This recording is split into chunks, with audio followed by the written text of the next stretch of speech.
for the public, for community and society at large.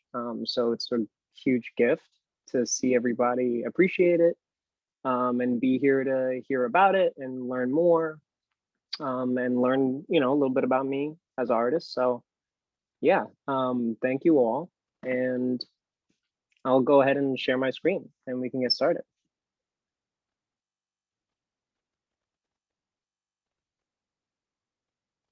Okay. So I just wanted to start off real quick by saying that, I'm a born and raised New Yorker, Dominican, and this is some of my family. This is my father's side of the family. And this is my mother's side of the family, my mother, brother, sister, and myself.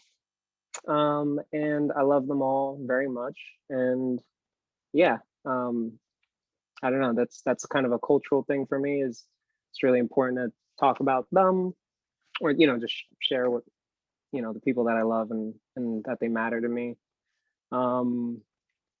So MWP was a pretty amazing experience. I'm really grateful to have had that education there, to have met so many amazing people. I'm grateful to have Donna, Ken, Dan on the call right now. Anybody that I'm missing, hi, and thank you for coming. For any students that are at MWP currently, I just wanted to say, as an alumni, how much I appreciated and have continued to appreciate the influence that they've had on me. Dan in particular has just given so much language to art and to design, and that's affected the way that I look at the world and talk about it. Donna was just absolutely instrumental in helping cultivate me professionally and see opportunities in the world and know what to look for, and some good professional practices on how to approach them. So for anybody who's at Pratt who might not have had the opportunity yet to take a professional practices course, if that's still there, I highly encourage it. And then wanted to make a quick shout out to some of the rest of the staff that's there that has been pretty amazing. Greg Lawler was an amazing teacher to me, really helped me see painting, really helped me to talk about it and to explore what I was seeing. And Steve as well, who's retired now, but an amazing draftsman and helped me in those regards. And then quick shout out to Josh and Shannon for putting this together and for doing such an amazing job, communicating about the work and about this moment, and for not for nothing, but just for really saying that there's something worth talking about here. And so I really appreciate that. And yeah, so this is a shot of myself and some friends on the Octagon campus. When I got into MWP, I was a big fan of figuration and representation. These are some drawings that I did in my freshman year and maybe my sophomore year, to the image on the right. These were drawings from life. They were gesture drawings, so they were both done in something like a half an hour to an hour.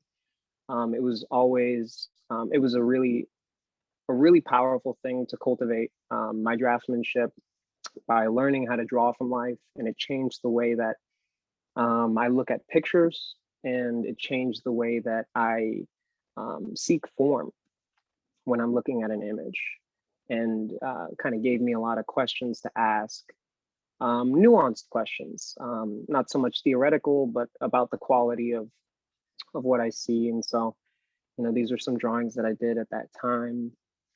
And, separate from that, I was also looking at hyperrealism early on. This was before I went to school. This is an image by Gottfried Heimwin called Epiphany. And his images were very large scale, hyper-realistic paintings. Heimwin was an artist who is an artist who has used his history as an Austrian artist and his relationship to German history as a way of creating a conversation with history and unpacking his relationship to it, and you know, really exploring different ways that he can speak and respond to different aspects of his own experience. I'm loosely kind of paraphrasing what I've come to understand by, hearing him talk and reading some of his things. This is another image of his called Untitled. And, when I looked at his work, having not had an art education before Pratt, I didn't go to any art classes. I just drew a lot in my own time and tried to replicate what I saw. And so I saw hyperrealism as a way of giving a visual language that extended beyond the range of photography. And I wasn't entirely interested in photography as a medium for myself to exercise, but I was interested in it as a tool, as a reference, as something to engage. And so Heinwin's work really inspired me to look at realism and look beyond it, and just always kind of be aware of how interested I was in painting really, really big paintings that did have form, that I recognized, and that could maybe tell stories about my life. And I was looking at, so these were some works that I did sort of in a mental conversation with him. This was also done in my sophomore year. It might have been a drawing that I actually started before I went to college, but I think I had revisited it in the sophomore year. And I was just, looking for images as a way to tell a story. And I was looking at them, as a kind of a vessel, as a place that I could, sort of insert myself, and as I draw it, see what it draws out of me. And foremost, like I said, I didn't have an art education. So what kept me drawing, what got me to go to Pratt, was that drawing was a way for me to stay connected with myself, stay connected with the world. Didn't have the easiest life growing up, so there were challenges that I had that I only found solutions for on a spiritual level with art. So there were times when I looked at images and I just asked myself, what kind of story can I tell by drawing it, and changing the drawing, changing the image, and what does that bring out of the drawing? So these were done, so these were done in my sophomore year. I think this was an image that I also revisited in sophomore year and had started, I think in 2011, when I was still in high school. By the time I transitioned to Pratt, I was looking to my environment, and I took a lot of the tools and strategies that I learned from life study, and started to experiment a lot more, started to, not so literally, but ask myself, like, what is the image that I'm seeing, or what's the image that, I maybe seek to arrive at.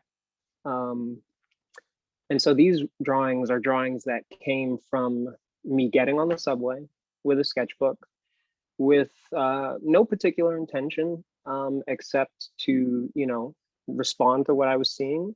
I was using Vine charcoal.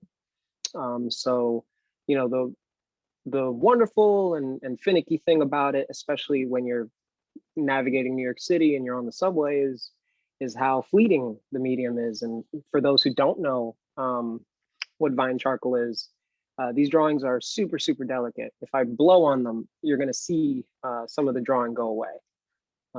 And I loved it because it responds so well to the touch.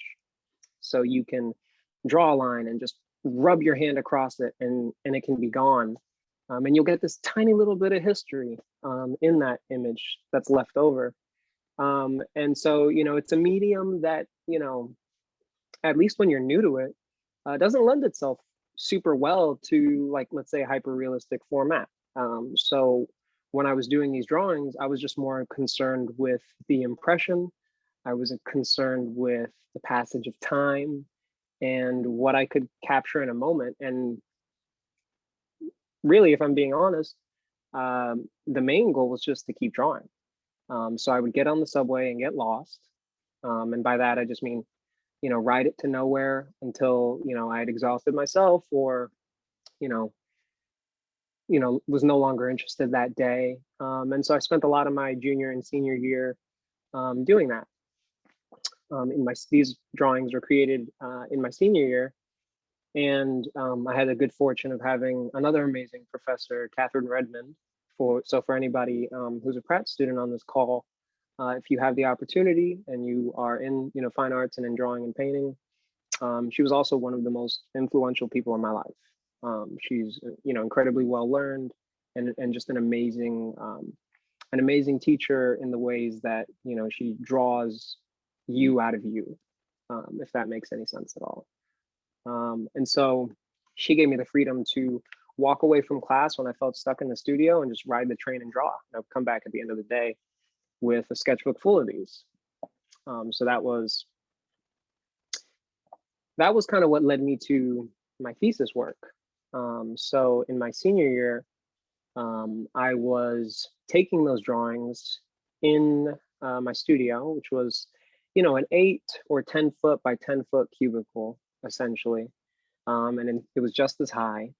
And so wanting to work at a large scale, but also looking for a lot of space to play, just wanting to have a lot of fun, wanting to see what interested me, wanting to challenge myself. And, and by challenge myself, I meant that on a lot of levels, challenging myself in terms of, seeking something that I wouldn't have imagined I might arrive at. If I could, yeah, that's probably as close to. Anyway, so this is a drawing that was about, as all of the next drawings I'm going to show you were about as tall as me. If I was raising my hands up all the way in the air.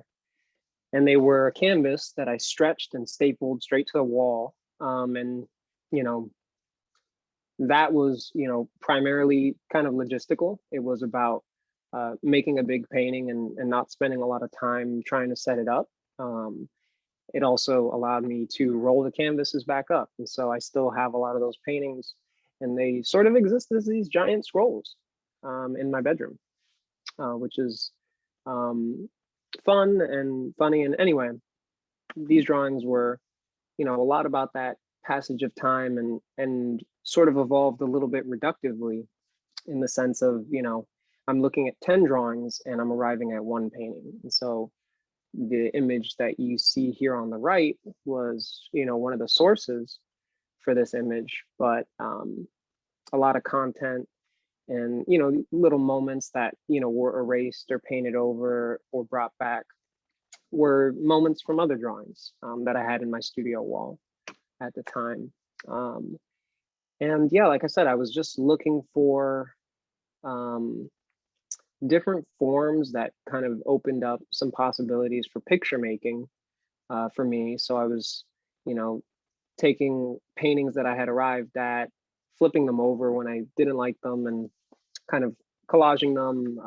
Sometimes, like in this image, you can see the canvases at the bottom were kind of soaked with water and I dyed them with acrylic paint, sort of scrubbed the color into it.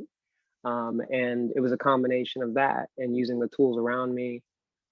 This is one of those paintings that I had, flipped the canvas over, but kept the frame facing forward and started cutting it apart. And, seeing how I could engage the wall next to me. I'm sorry, the wall that the painting is on as a part of the painting. The fabric that's at the bottom was also a canvas that was dyed. It's like a very dark green. And my sketchbook, which, was one of many sketchbooks at the time. And, just taking these objects and seeing how I can use an object to turn the space into a part of the picture. And yeah, this was another one of those works. This one's titled Do Not Lean. These two that I just showed you were a little smaller. They're more like 5x6, something like that. And they got a lot more expressive. I was looking, by the time I had drawn like 1,000 subway drawings, which I'm exaggerating a little bit, but I was looking at the signs around me. I was looking at, and also, mind you, I was also taking myself a little bit more seriously as a student of history. One of the things that kind of sparked that were actually 2 courses at Pratt. One of them, which was World Civ, had an amazing teacher who kind of opened some doors for me and made me want to keep, reading other books. It made me ask questions about, why the world is the way it is. And another one was called Gentrification 101, which, as a, born and raised New Yorker, was a highly relevant course to me. And what those things did was they started making me ask some really existential questions about my relationship to the world as an artist. And then also, the world's relationship to me as an artist. And so when I was looking at signs on the subway, I was kind of asking myself, how do I felt about the presence of all these commands that surround us? Stand clear of the closing doors, do not lean. These pictures that are sort of sterilized, the black and white stick figure. I was like, what if that stick figure is brown? Does that change how I feel about the sign? Does that make me feel like I'm in the picture now in some way? Does that change like ideas about representation in signage? And I was thinking about some meanings that, came about with it. And, perhaps more than anything else, I was having a lot of fun. And this painting was a lot of fun for me. In the bottom left, you can see a historic image of the subway from the early 1900s that I had taken and kind of flipped around. And again, it was kind of reductive in a way because I was reducing the amount of forms I was looking to, but at the same time, I was building forms with color and in a flatter space. And this is what that thesis presentation looked like. This was a group show with 2 colleagues of mine, and one of them was Matthew Clark, one of them was Zach, both amazing painters. And this, my section of the show was titled In Transit, naturally because that's kind of where the works derived from, and that's also kind of the state that the works were in. They were sort of on their way. I'm not sure if they ever arrived where they meant to go, but they took me where I needed to go, and that mattered. Towards the end of my senior year, in conversation sort of with myself and with history, and certain moments that happened that were deeply problematic to me. There was this sort of infamous Donna Schutz painting of Emmett Till. For those who don't know, it was a show that a white artist had depicted Emmett Till. It brought up a lot of controversy, and the short story of my response to it was, I had a lot of questions for myself, for the world. Who belongs in conversations about what, or how do they belong in those conversations? And how do I belong in those conversations? And how do I respond to problematic moments? And is painting a space that I can do that, while learning about history and while still being a student of this craft? This was another painting that was stretched onto the wall. This time I had a lot of leftover wood from a project that I was working on. So I used it as a sort of a standing frame, a really, really simple construction, as you can see, just top, bottom, left, right. Stretched the canvas across it and, had started sketching things out. I had taken a silhouette of myself that was cut out from a different painting. I had taken this image of, as you can see in the top right, James K. Vardaman, who was a governor of Mississippi. And I was, at the time, I was also learning about the history of lynching in America. And so that moment and that conversation about, Emmett Till and who has the right to use what kind of imagery and how, because it's really kind of more about how to me.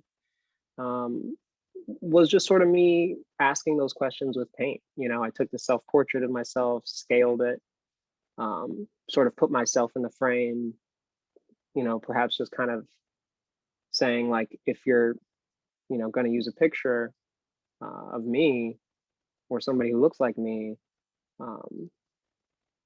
just know that people are going to feel something about that. And really not to set rules, but to respond and to really just express how challenging it is, you know, as a person of color in this world, to see people take for granted how it feels to be looked at as an object versus to be treated as a person, and all the space in between. So at the same time, I had looked at Kerry James Marshall's work, Toyin Ojio de Tula, and Charles White.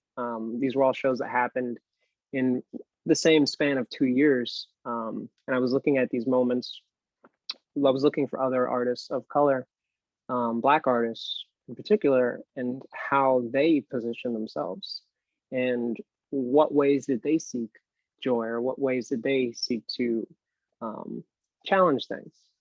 Another amazing inspiration of mine is Fred Wilson.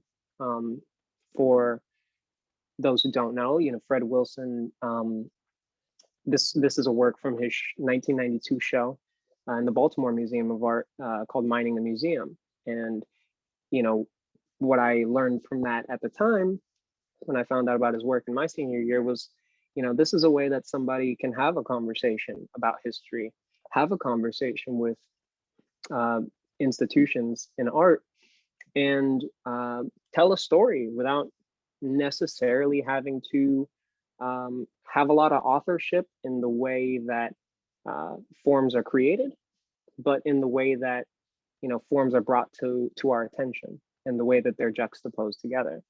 And so, you know, we're looking at shackles, we're looking at, you know, metalwork that was used to keep slaves in bondage. And we're also looking at, you know, really valuable silver.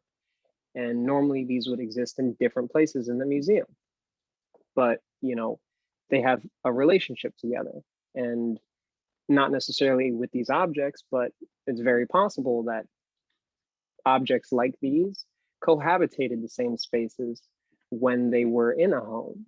And so, you know, for institutions to not acknowledge that and be forthcoming, you know, is sort of problematic, right? And so Fred Wilson brought that to the foreground and found space to create a conversation that addressed that.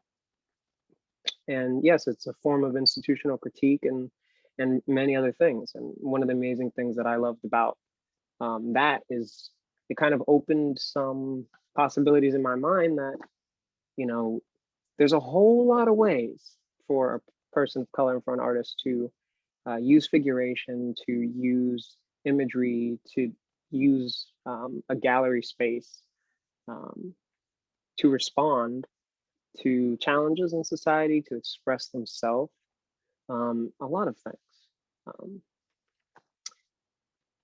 And mind you, at that time after I graduated, I went back to self-portraiture. So this is a corner of my bedroom when I was living in Jersey. It was a year, 2 years of just grinding and kind of like, you know, working to pay the bills and just trying to find some time to paint on my own, draw on my own. So, you know, I found a lot of comfort in being able to have an honest moment with myself and just love the craft and let that be an exercise of expression and an exercise of love. And also developing skills too, and experimenting in different kinds of, you know, what are all the different ways that I can see myself and see myself with vine charcoal, because I continue to use that. And this self-portrait that was in the center was, you know, one that I had continued to revisit over the course of, I think, almost 3 years. And it was kind of interesting because in grappling with the medium, I had a lot of challenges with just trying to render form in a certain way, and asking myself how I wanted to render the form. And it was only this year that I arrived at a resolution for this drawing. And I quite liked it. Now, at about the same time, the pandemic hit, and everybody knows what that first March to June was like in some way or another. So I was working at the time at Colossal Media. It's a hand-painted advertising company. And I was actually working in the shop, so I was sort of more of a warehouse guy. And eventually I became a manager there. And it was never my intention to paint for the company. I assumed that I probably wouldn't want to, and I probably wanted to focus on my own. But there was a moment where we were trying to figure out how to paint in the middle of a pandemic. And so the company was, because we were all technically essential workers, were just getting creative. And so these were cutouts on Masonite that I had taken these big 4x8 sheets, put them together, framed a wall for it, and we created this ad. And by the time I finished framing the whole thing, due to COVID, short staff, they needed somebody to help out. And I said, screw it, okay, I'll paint a portrait. And so there's that portrait on the left that I painted, and the portraits on the middle and the right were painted by colleagues of mine, who currently, one works at the company, one doesn't anymore. All great people and all that. And so that kind of made me more interested in the craft of sign painting, and interested in engaging with my team in that space and in that capacity. And it, started to all click. I mean, I was like trying to make big paintings. I was looking at Heinlein from the get-go and asking myself, like, how can I make, realistic things really big? I love the idea that I could make paintings and not have to keep them in my bedroom. Like, that was great, because I've been carrying around hundreds of pounds of canvas for a long time. And so this was, that image installed on site. And yeah, we all know what was going on in March, April, May, June. For context, these are images from Louisville, Kentucky, images by John Cherry, who I'll talk about a little bit more. Was a photographer who was there documenting what was going on in Louisville.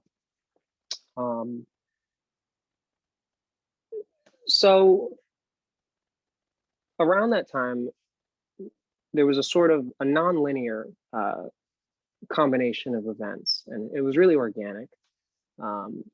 Colleagues of mine, Diaz, Charlie Nunn, Efrain Debray, Robin Alcantara, we all happen to be the brown men in the company. We were all co-workers at Colossal. Sorry, black men in the company specifically. And, we saw, the company do this sort of attempt at a mural that was meant to be something positive, and we were all a little unimpressed, and we were looking to respond. We were all going through it. Everybody was going through it, and having lived my life, which as a black man, I'm just going to leave it at that. Having lived my life, we all needed something that was going to hit home and kind of hit hard for us. In June, Diaz reached out to his network and said, we need a wall with artistic freedom. And in a really short amount of time, we all kind of came together, and one thing led to another, and we're like, we got to go paint. We got to go do this. So we found the wall. They mocked up, Diaz mocked up the image. Like, we talked about it a lot. But ultimately, we just went to go paint the thing. This was before we had tried crowdfunding or anything like that. So, we had a little support from the company. We got some cans of paint. We all agreed to pitch in for the scissor lifts, plane tickets and all that. And we just said, like, we got to get it up. Like, we got to do it. Nobody was really caring about what they were going to get out of it. Nobody was really concerned with really anything other than just making the painting. So that's what we did. You can actually see here in this image, real tiny in an orange shirt is Ephraim Gabray, who's one of the artists on our team. This is Diaz, and this is Robin. When we were just getting the wall prepped, so we were transferring the drawing. We were using silicone to try to make the wall as archival as possible where it had challenges. And yeah, I mean, we were getting it all together. So these are some process shots of it happening.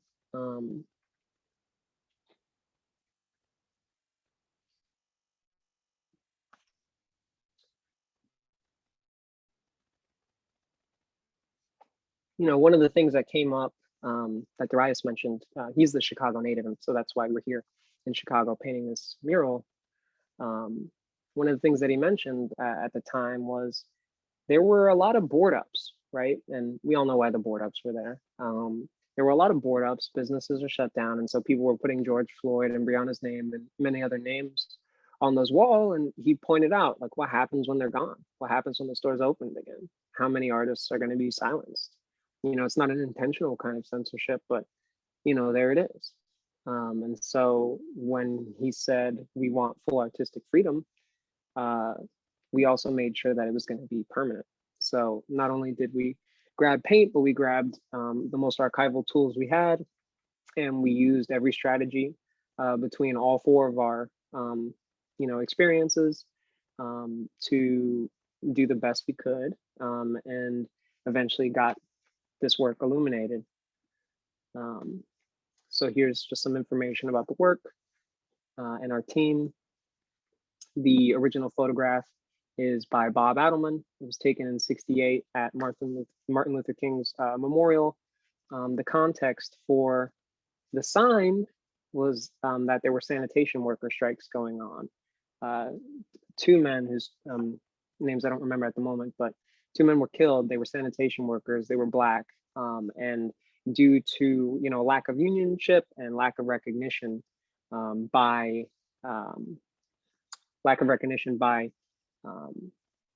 Memphis and that administration, there was an ongoing protest, and so this photograph was taken at that time. So at a certain point, we had agreed that we were not done. That sort of became a little mantra for us, and there were a lot of conversations that led us to that, but that was definitely, you know, one thing at the core of all of our you know, motivation or vision, was that we kind of have to keep going, you know, until there's no reason to paint these things anymore. And so we became more charged, and you know, while we were in Chicago, we were already doing sketches and having conversations about a mural in Louisville, which is Charlie Nunn's hometown. So we were kind of also just going back to, you know, each person's neighborhood to figure out what to do. We had mocked up many images, and this is one that we had arrived at. This is an image taken by Danny Lyon at the Great March on Washington in '63. Naturally, this is another image of protest. And, you know, we, you know, a lot of wonderful coincidences or miracles, depending on how you look at it, happened here. We got to develop a symbiotic relationship with the original photographer, who's been an absolute pleasure to have conversations with, who's been admiring our work. You know, he got to share with us in a conversation over interview on the radio a few months back that, you know, he was just enamored that the print that he has is 1 inch by 1.5 inches, you know, and he was like, I couldn't believe that you guys made that 1,500 square feet. When we went to go paint this, we realized that if we're going to keep going, we're going to need some help, because none of us are rich. We're very, very far from it. All working class, blue collar individuals. So we started a GoFundMe. Some of you, you know, probably know that already. We had a little bit of success. We had a lot more success when we touched down on the ground, ready to paint. And so, you know, there was something really wonderful that, you know, Darius kept reminding us that, you know, when you commit to the action, sometimes that moves you along more. And so we had booked the plane tickets long before we knew if we could pay for it all. But we had the cans of paint, and we had what we needed, so we knew we'd figure it out. This image is located at the NIA Center, which, for those who don't know, this is a major area of transit in Louisville. It's sort of like the, if you're New Yorkers, it's kind of like the Port Authority or something like that. It's also a federal and local government facility. So, in August of 2020, when we went to go paint this image, Louisville Metro PD had banned protests on the streets. And we weren't aware of that when we arrived.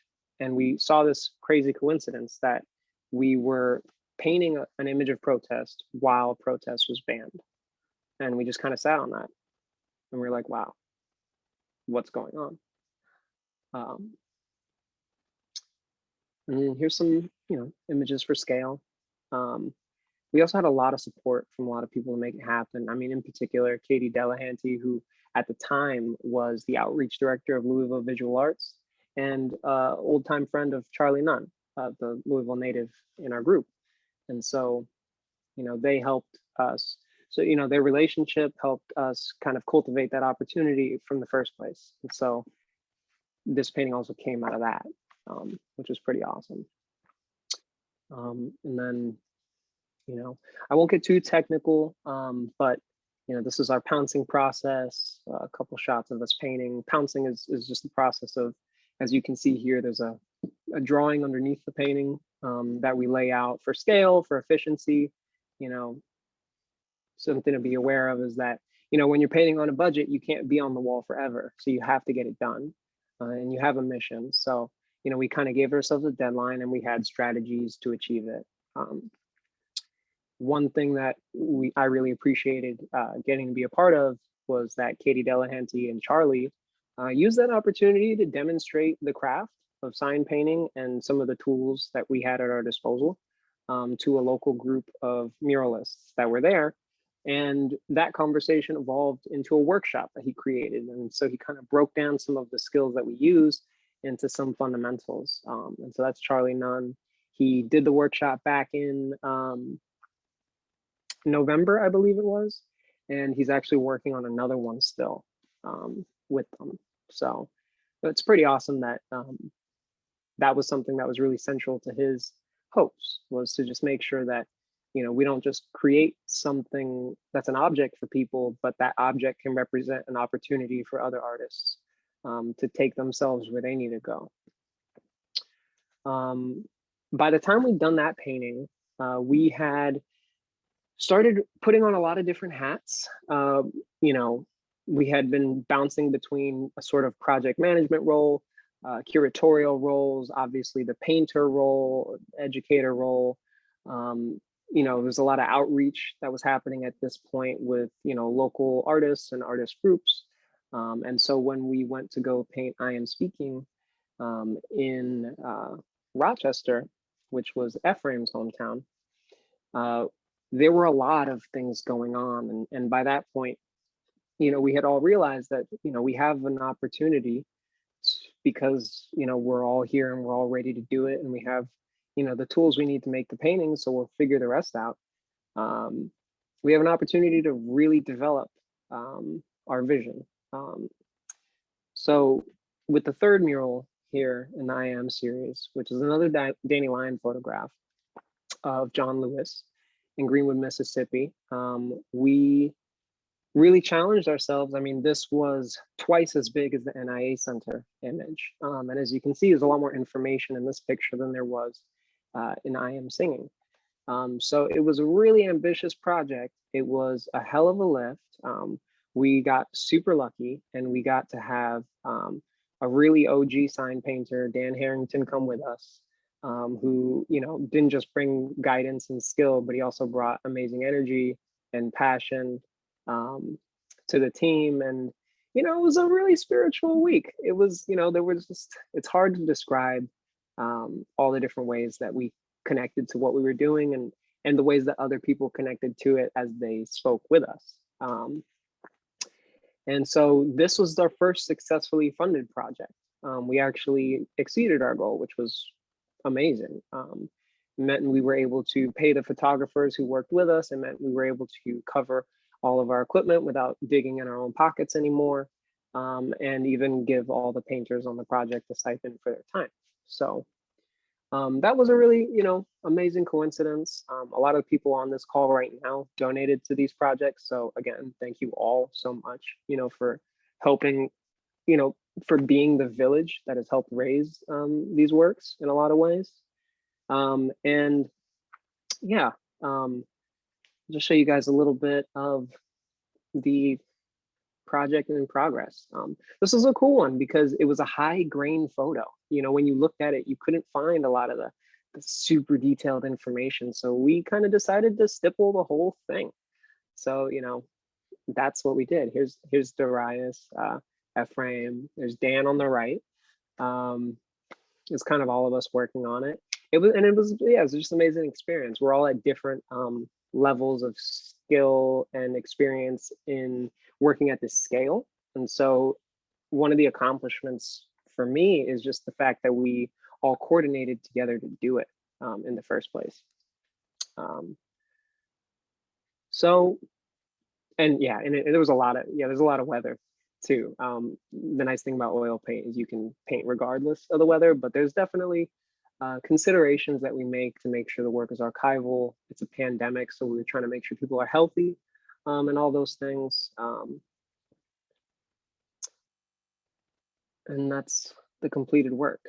So currently 4 of us are actively engaged in cultivating other opportunities, but Robin Alcantara is still making murals on his own. Dan Harrington, who's the OG sign painter, is still doing his thing and kind of cultivating himself. So there's a lot going on in the background, but just wanted to share with you guys the village that's helping raise me still. And here's something that we're working on for June. So this is going to be the final installment in the I Am series. This is also going to be in Chicago. This is a Toddle House sit-in, which is essentially an active protest simply because they're doing it in a segregated space. So I'll leave it at that. And it's also the biggest image by far. So this one is closer to 6,000 square feet. So, we're working on putting a lot of things in place to make it happen. Certainly the most ambitious project we will have done so far. We're definitely going to set up rigs, which are suspended scaffold, which you guys will see some shots of in a second, and figure out funding and, answer a lot of questions. So, incidentally, by the time we painted I Am Singing, we were also just trying to open up a lot of ideas.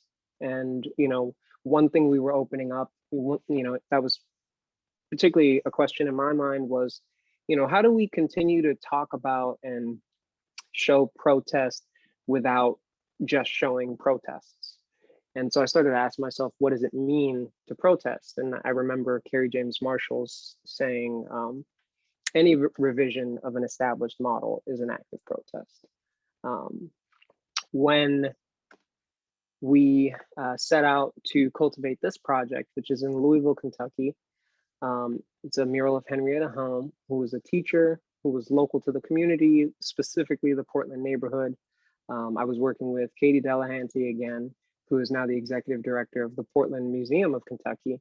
And we were going through actually a few institutions' archives, not just the Portland Museums, but the University of Louisville's, to try to find something that was more specific to the community and to see what kind of conversations evolved from that, see how we felt about it. And when we kind of set this up, we had arrived at this building, which was a women's club. And for those who don't know, way back when, we're talking like the early 1900s, it was very illegal in a lot of cases for women to work, or, at the very least it was frowned upon. And so women's clubs were a sort of rebellious and revolutionary space in the sense that, they defied those expectations and they created opportunities for women to develop themselves professionally in the guise of a club. So they weren't working, but they were working. And so that was a way to, that was in my interpretation, is that is also a way to protest, simply by changing the expectations, changing the role, and changing how you operate in it for a different outcome. So this is us. Yeah, so that's us working on the project. The building that was a women's club was also a white women's club. The Black women's club, which, so we're talking about segregation, which was across the street, was torn down. So one of the beautiful things about this project was that we got to bring a Black woman to the other side of the street. And it was brought to my attention by one of the partners who helped support this project financially, that it's the first monument to a Black woman in Louisville. And it's the second monument to a woman in Louisville. Those are not things that we had premeditated, but it was good to find out that at least there's a little change happening there in that regard. So with that said, I just wanted to leave a little bit of space for any questions that you guys might have. Of course, there's a little bit of press that came up, but you guys can sort of check out on social at any moment if you guys want to reach out to me. But yeah, I want to leave some space for questions, comments, all the above. If anybody has anything that they'd like to ask or are curious about, yeah.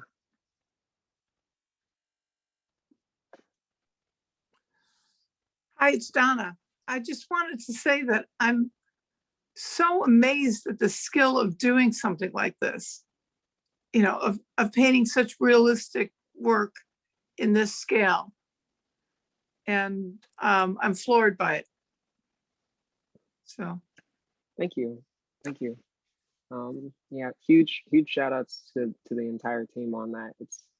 It's definitely a craft that you're sort of raised by the entire team around you to be able to do it, for sure.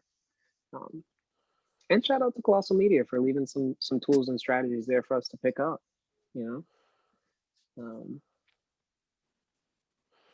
thank you, Jared, Craig. I had a question. Yeah.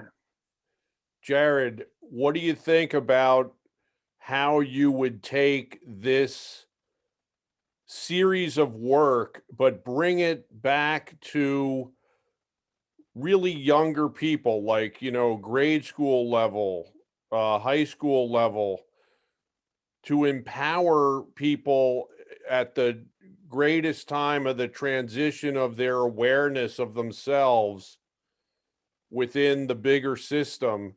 And I just wonder that it seems, you've grown so much. You're still a young man, but you've grown so much and you have accumulated some just spectacular experiences with the recent upheaval of our society. And I think you could be just a wonderful spokesperson and instigator for change at a very effective level of youth. And has that been something you've considered at all? Like, how would you bring that to the bigger public? Absolutely. So I guess something I haven't shared yet is in August, I worked together with Katie Delahanty when she was at LVA, the Louisville Visual Arts, to co-author a grant, which we won. And it's a grant for public art and community engagement. So one level of my interest was figuring out how we can take it a little deeper and get people more involved, because there is a certain distance, right, with the scale and with like the fact that some of the works are so high up. So, my short answer for that is we're working together, and I'm working with LVA, and we're working with some community leaders there. I mean, we just had a meeting yesterday, as a matter of fact, on building some inclusive programming that can cultivate and sustain opportunities for artists in Louisville specifically. And so that's been, an amazing opportunity to be able to be in and participate in and to help lead and guide. So that way, you know, there's a lot of other artists that can see this as a space that they can walk into, you know, and it doesn't have to be so daunting in terms of scale or verisimilitude or anything like that. And then separate from that, I've also got some wonderful conversations with other individuals in nonprofits.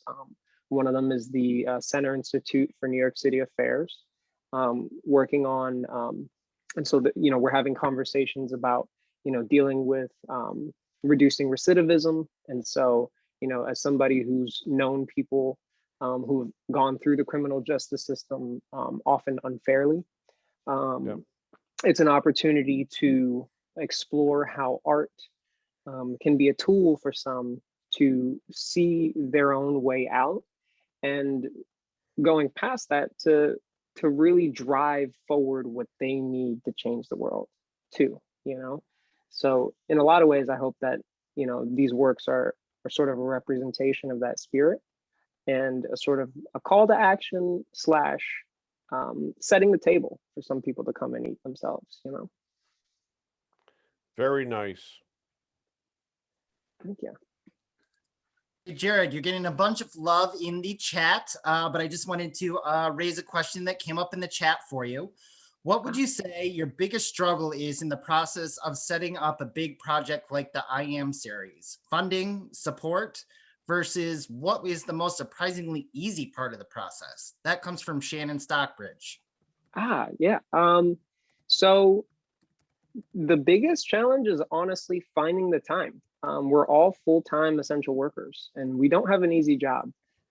So finding the time to do it, finding the bandwidth to make sure we get on our emails, you know, with good form, and setting the stage right, and staying diligent along the way. That's been a challenge. One of the hardest things, you know, funding has been hard, but not that hard, surprisingly, which is great. It's great to have so many people putting it together. The easiest part, and you know, please don't misunderstand when I say it, but the easiest part is painting, for me. And it's not because painting is easy, and it's not because painting at this scale is easy or anything like that. It's just because it's simple. Once I get on the wall, I can keep going, you know? It's kind of leading up to it that for me has been the biggest challenge. So, but it's all been learning. It's all been huge learning experience. So that's a great question. And thank you everybody for the comments. Sorry, I'm just looking at the chat now, but yeah, thank you all so much. I can't tell you how moved I am just with you all here sharing love. So are there any other questions that I haven't seen on the chat or anything? I have a quick question, Jared. Thank you so much. This is amazing work. I was wondering if there were any previous works that inspired you. Specifically, I'm thinking of the trajectory of works that have done stuff with I Am a Man, like Hank Willis Thomas. Sorry, I was hoping you would maybe speak to that a bit. Yeah, so admittedly, Hank Willis Thomas isn't, you know, I'm aware of him. He, you know, wasn't somebody that I kind of go to sleep tonight and I'm still thinking about his work, you know? That's maybe a convergence of evolution of ideas that we have, that there's an arrival there. I think for me, it's really some of the artists that I showed you, Charles White, his technical hand, the way that he just embellishes every imperfection in somebody. Toyeno Giodotula, her work, the way that she takes a picture and invests it with so much love and so much nuance and prowess, but you know, I stood in front of her work that year and found a space in myself I didn't know existed. And I found myself crying in the middle of the Whitney Museum a little bit. And it was it was just because I didn't know that I could feel so much love from looking at an image that was drawn by somebody. And I had already loved art. So, you know, those were works that remain kind of in the forefront of my mind, I guess, because they inspire me to keep loving the craft and to keep trusting representation and the space that it can make for me. And Kerry James Marshall as a revolutionary in his own right, because, you know, when I was in my senior year, I realized that when I went to the Metropolitan, they only had one Black artist on display. It was Aaron Douglas, 1934. And, you know, for a museum with an object collection of 2.6 million things, I was, you know, hurt and dumbfounded and sort of all these things. And so Kerry James Marshall committing to the Black figure as a space to grow out of, not just the solution, but this entire universe. That kind of commitment, that kind of trust, and that kind of intervention, that's something that's been at the forefront of my mind. And Fred Wilson, like I shared, just the ability to look at a problem and solve it in that kind of a way. Those are, you know, really some of the ones that speak to me the most. And also, hi, Sandra, and thank you for your question. It's so good to have you here. Jared, I have a question from Beth Post. How do you split up the work as you work as a team? Did you say split? How do you split up the work? Is that it? How do you split up the work when you work with a team? Yeah, that's totally organic. It's kind of like looking at a Thanksgiving turkey and everybody decides what piece they want, and we're trying to keep everything copacetic and support everybody as everybody in like together, support all of us wanting to challenge ourselves, right? So there's moments where you know, with I Am a Man, Darius was like, I got to get this portrait. We're in Chicago. This is my hometown. I got to get this portrait, you know, and I saw a portrait on the right and I was like, can I have one, you know? And it was just like that. It was just a conversation among friends. With I Am Singing, it was a budgetary constraint, you know, there were 2 portraits and we didn't have a lot of money to fly out more than 2 of us. So that was a more of a logistical choice. And it's also a matter of square feet. We kind of, you know, if you have 2 rigs on the wall, then you got 2 people, and you know it's a balance of who wants to paint what / how are we going to manage like each other's relative speed, you know, because I'm admittedly one of the slower painters in the group. How are we going to manage each other's speed and still hit our deadline? So it's kind of like that. Hope that answers the question. Great. And then I see someone on an iPhone has their hand raised. Would you like to unmute yourself and ask your question? Yeah, I'm trying. We can hear you. Okay. Well, first of all, I'm biased. I'll say that right from the word go. Jared is my son, and I am so proud of him. His work it started when he was in, I don't know, 2nd grade. He said, Daddy, I want this anime book. Can I get it? My ex-wife and him said, yeah. And it just went from there. And he he's grown everything from his vernacular to his artistry to the way he carries himself. I am just so proud of my son. Thank you all. And hopefully he's not looking at the ceiling. He's going past the ceiling. He's going to break the ceiling. He's going to make a new thing, and he will leave his mark. I'm sure of that. He will leave his mark. And that's it. Thank you. Love you. Love you. I love you too, Papi. Yeah. We had 2 years of joy on our campus with your son. So he is going to go very far. He's just scaling the walls right now. He's going to go way beyond.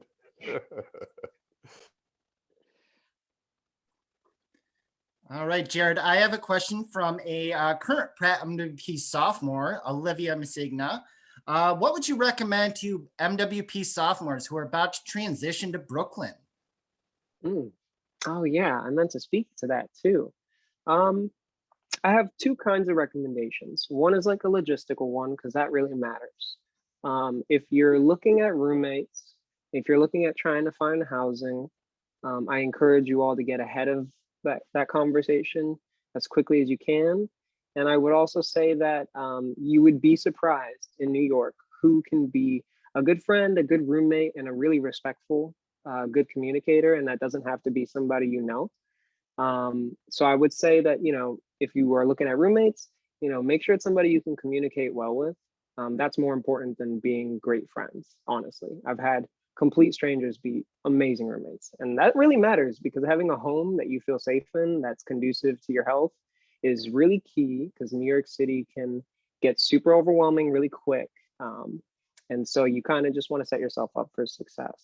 So that's my logistical piece of advice. I already mentioned some of the teachers that I think are amazing there.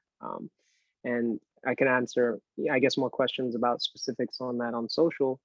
If you guys want to reach out, I'll share that in a minute. And then as far as, as a native New Yorker, just, living a blue collar life like a lot of us, I would say that, be prepared for challenges, but know that, there's a lot of space for all of y'all. Just stay close to what interests you, stay close to what challenges you.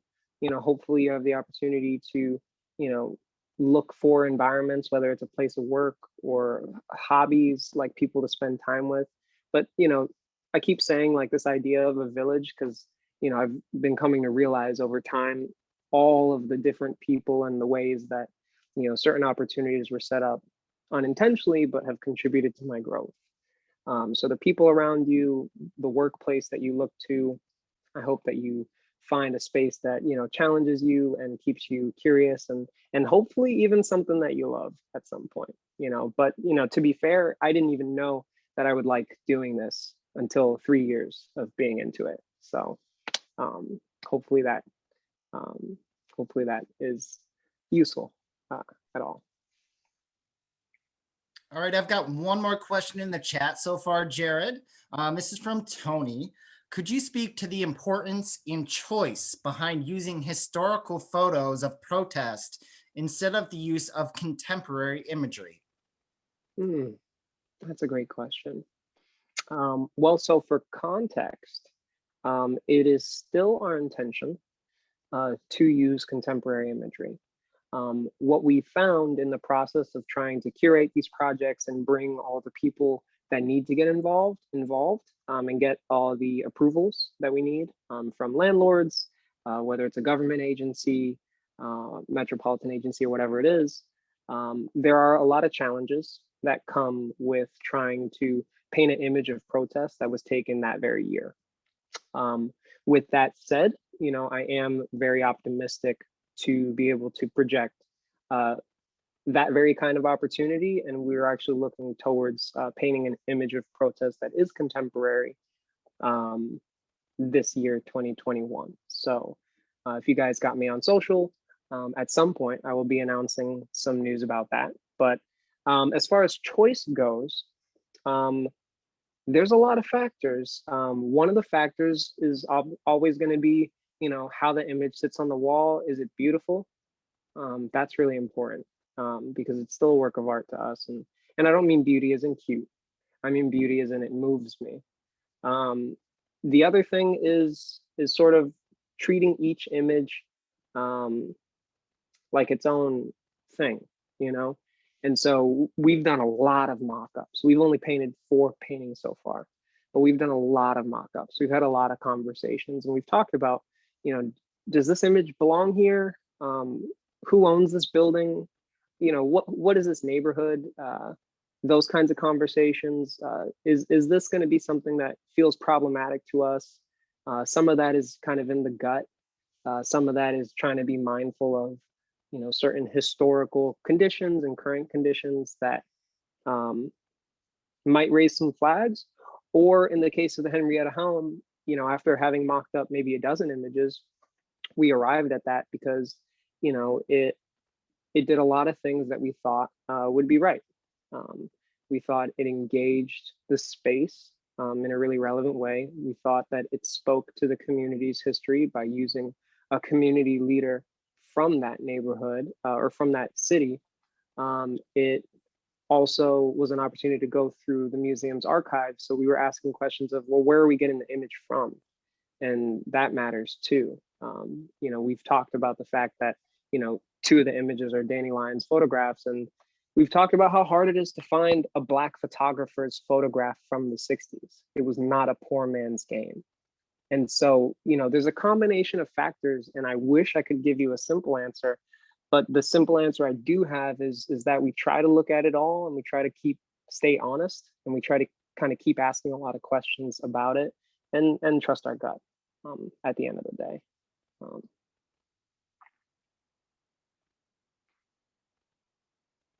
Oh yeah, and something I haven't mentioned is that, you know, we painted an image of a teacher. So kind of from the outset, the Portland Museum said, well, so what? Like a big expensive painting, but like how, like where is the value to come from that intrinsically for the community? And so, you know, I quickly was like, well, damn, you know, a couple conversations led to another, and Katie Delahanty and I agreed to split our commission from the project and donate it as a scholarship to the neighborhood, to a Black woman educator there, or a Black femme educator there. So that was kind of also a thing too, is to sort of, you know, when you're painting photography, and the question of authorship is a little bit different than if I was painting a really big self-portrait. It ended up being sort of, it's not about how I made the image, it's about how I go about reproducing the image, and how does that end up feeling for everybody involved? You know, and I don't just mean the people that are on the project, but I mean everybody who has it once we're done, you know, and we're not there anymore. So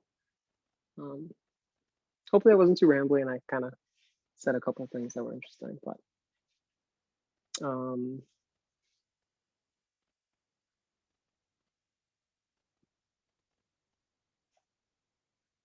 I'm just looking through. Okay. Are there any questions that I missed? If anybody wants to unmute, or if everybody wants to unmute at this point, I'm open to that. I'm just, it's Donna again. I'm just curious. I'm from Chicago. Where are the murals? So I Am a Man is on the corner of North Walcott and Milwaukee. Sorry, Walcott and yeah, Walcott and Milwaukee. So that's Wicker Park, and it's right off the Blue Line, and it's in between Damon and I forget the other stop. But it's right off the Blue Line. And if you go on Google Maps, I think you can search it. I think you can actually search it by name. But if not, I have the address on my social. So anybody can, for all the murals, the addresses for them are on my Instagram as well as Facebook. If you guys want to check them out.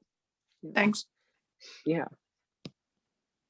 Actually, Jared, if you don't mind taking just a second, would you mind dropping your social and any other information you might like everybody to have before we all, you know, end up getting logged off and we miss that opportunity? Yeah, absolutely. So everybody, I'm going to drop a couple things in here. At the top, I'm going to drop my email, my Instagram, and my Facebook. Then I'm going to send you guys the handles of all of my team and the painters involved, as well as some allies and friends. And then at the bottom are the handles of the photographers who have been so generous to share their imagery and continue to work with us so organically in the process. So that's all the contact info there. And again, you know, anybody is welcome to reach out to me anytime on any of those platforms, whether it's tomorrow or 3 years from now. You know, to ask any questions or just to say hi.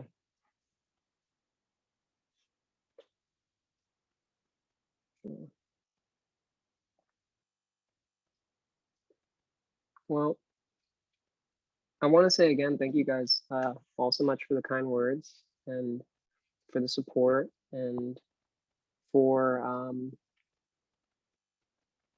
you know, it's not just enough to make a beautiful thing, right? We got to share it. And so thank you for sharing that with us and for continuing to be yourselves in your own lives. Because I know that, I know maybe about half of y'all, and I know you're all such amazing people. And so I'm really grateful for you all being you. Oh, and also thank you, Taisha, and shout out to you, because you've been killing it. You know, if you guys haven't seen Taisha's stuff lately, like go check her out. Search her on social or anything like that. She's a terrific artist and jeweler in person. So yeah. Shouts to my brown people who are creators, you know.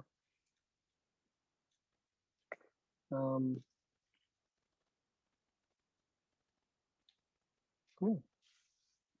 So I guess if nobody has any more questions, I'm gonna say a big goodbye to everybody and much love, and can't wait to share the next project with y'all.